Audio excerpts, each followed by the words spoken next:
दोस्तों, उत्तर प्रदेश के गोंडा से एक कार दिल्ली की तरफ बहुत तेज़ी से जा रही थी, लेकिन बीच रास्ते में उसको ओवरटेक करके रोक लिया जाता है। पुलिस वाले थे और साथ में कुछ लोग और थे। जब कार रुकती है तो उसके अंदर से दो लोग होते हैं, एक लड़की और एक लड़का। दोनों ही नौजवान थे। उनको ज़बरदस्ती खींचकर बाहर निकाला जाता है और लड़के को बेरहमी से पीटने लगते हैं। लड़का जो है अपनी जान की भीख मांगता है।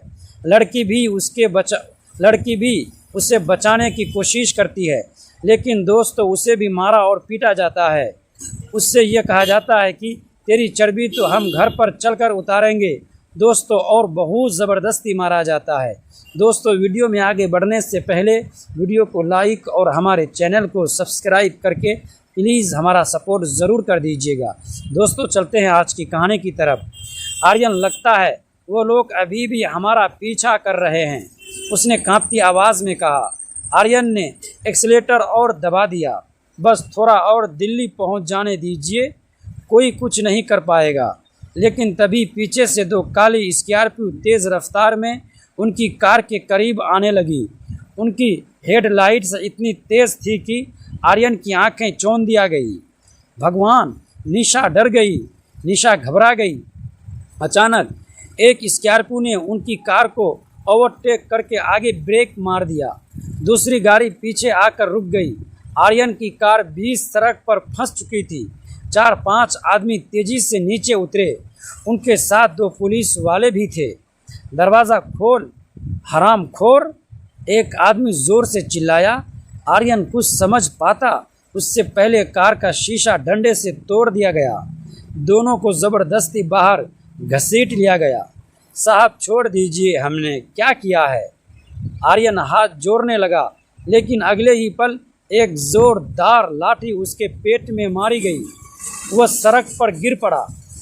भागकर शादी करेगा हमारी लड़की से?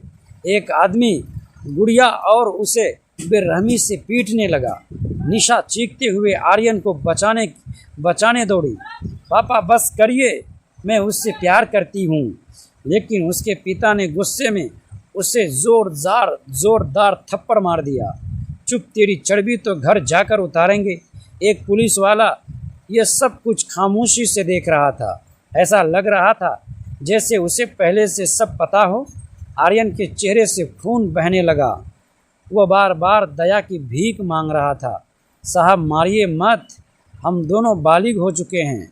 लेकिन किसी पर कोई असर नहीं हुआ। उन लोगों ने दोनों को अलग अलग गाड़ियों में डाल दिया। निशा लगातार रो रही थी।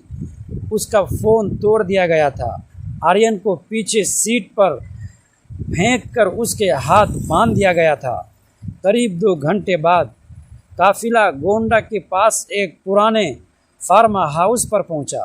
वह जगह बेहद डरावनी थी। चारों तरफ ऊंची दीवारें और अंदर हथियार लिए आदमी खड़े थे। आर्यन को एक कमरे में बंद कर दिया गया। उसके हाथ पैर कांप रहे थे। चेहरे पर सूजा हुआ खून था। उधर निशा को उसकी माँ और चाची कमरे में ले गई। तुझे शर्म नहीं आई? खानदान की इज्जत मिट्टी में मिला दी, उसकी माँ रोते हुए बोली। लेकिन निशा सिर्फ एक ही बात कह रही थी, मैं आर्यन के बिना नहीं रह सकती। रात के करीब 12 बजे फार्म हाउस के बाहर एक नई गाड़ी आकर रुकी। उसमें से एक लंबा चौड़ा आदमी उतरा। सफ़ेद कुर्ता, भारी आवाज़ और आंखों में खतरनाक गुस्सा। उसे देखते ही सब लोग खड़े हो गए। भैया आ गए। वह आदमी था विधायक वीरेंद्र सिंह, निशा का बड़ा भाई। उसने आते ही पहला सवाल पूछा, कहाँ है वो लड़का? कुछ देर बाद आर्यन को घसीटकर उसके सामने लाया गया। वीरेंद्र सिंह ने बिना कुछ बोले उसके चेहरे पर जोरदार मुक्का मारा। मेरी बहन को भगाने की हिम्मत कैसे हुई तेरी? आर्यन ज़मीन पर गिर पड़ा। साहब, हम दोनों एक दूसरे से प्यार करते हैं, मोहब्बत करते हैं। वीरेंद्र की आंखें और लाल हो गई। प्यार? वह हंसा। तुझे पता भी है तू किससे टकराया है? उसी समय बाहर जोरदार बारिश शुरू हो गई। बिजली चमकी और पूरा फार्म हाउस डरावना लगने लगा। लेकिन तभी फार्म हाउस के बाहर अचानक कई गाड़ियों के ब्रेक की आवाज़ सुनाई दी। सभी लोग चौंक गए। एक आदमी दौड़ता हुआ अंदर आया।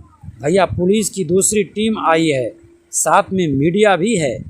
ये सुनते ही वीरेंद्र सिंह का चेहरा बदल गया। दरअसल दिल्ली पहुंचने से पहले ही निशा ने अपने एक दोस्त को लोकेशन भेज दी थी। उसी ने सोशल मीडिया पर पूरी बात फैला दी थी। अब मामला दबाना आसान नहीं था और यहीं से शुरू हुआ असली खेल, क्योंकि अगले दिन जो सच सामने आने वाला था उसने सिर्फ वीरेंद्र सिंह ही नहीं बल्कि पूरे इलाके की राजनीति हिला देनी थी। मुख्य गेट पर कई पुलिस की गाड़ियां खड़ी थी। उनके पीछे मीडिया वालों की भीड़ कैमरे लेकर खड़ी थी।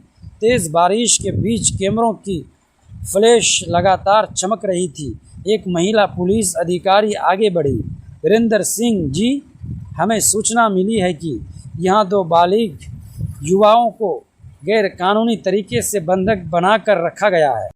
वीरेंद्र सिंह ने खुद को संभालते हुए मुस्कुराने की कोशिश की। मैडम, यह हमारा पारिवारिक मामला है। लड़की मेरी बहन है, उससे बहला फुसला कर भगाया गया था। तभी पीछे से निशा की चीख सुनाई दी। झूठ बोल रहे हैं ये लोग। सबकी नज़रें उधर मुड़ गई। निशा दौड़ते हुए बाहर आई। उसके चेहरे पर चोट के निशान थे, बाल बिखरे हुए थे और आंखों में डर साफ दिखाई दे रहा था। मीडिया वाले तुरंत कैमरे उसकी तरफ घुमाने लगे। मैडम, उन्होंने हमें मारने की कोशिश की, निशा रोते हुए बोली। हम दोनों अपनी मर्जी से जा रहे थे, लेकिन रास्ते में हमें पकड़ लिया गया। वीरेंद्र सिंह गुस्से से चिल्लाया, निशा चुप हो जा। लेकिन इस बार निशा डरने वाली नहीं थी। नहीं, आज मैं सब सच बताऊंगी। बारिश और तेज़ हो चुकी थी। माहौल पूरी तरह तनाव से भर गया था। उधर 2 पुलिस वाले अंदर गए और कुछ देर बाद आर्यन को सहारा देकर बाहर लाए। उसकी हालत बहुत खराब थी। चेहरा सूज चुका था और कपड़े खून से सने हुए थे। उसे देखते ही मीडिया वाले में हलचल मच गई। एक पत्रकार जोर से बोला, कैमरा इधर करो, लड़के की हालत देखो। महिला अधिकारी ने तुरंत एम्बुलेंस बुलवाई। लेकिन तभी एक और बड़ा खुलासा हुआ। फार्म हाउस के अंदर से एक नौकर भागता हुआ बाहर आया। वो बहुत डरा हुआ था। मैडम, मुझे कुछ कहना है। वीरेंद्र सिंह की आंखें फैल गई। चुप रहिए, उसने गुस्से से कहा। लेकिन नौकर अब टूट चुका था। मैडम, ये पहली बार नहीं है, इससे पहले भी यहाँ कई लड़कों को मारा और पीटा गया है। दोस्तों, ऐसे ही स्टोरी वीडियो सुनने के लिए प्लीज़ हमारे चैनल को सब्सक्राइब कीजिए।